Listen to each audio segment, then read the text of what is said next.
من رسولوں کا یہ کہہ دے گا رسولی محمد، ما دینوں کا تیرا دین کیا ہے، کہہ دے گا دینی الاسلام، میرا دین اسلام تھا، جس رستے پر میں تھا، جس احکاموں کو میں مانتا تھا وہ اسلام تھا، اسلام۔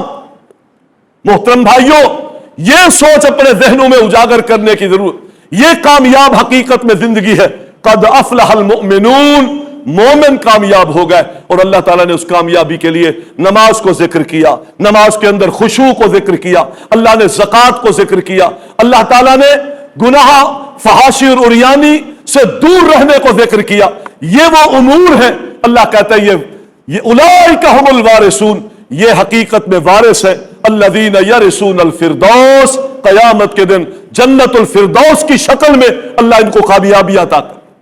اللہ ہم سب کو دین پر استقامت عطا فرمائے اور دین پر ثابت قدمی نصیب فرمائے۔ قولوا قولی ھذا استغفر اللہ لی۔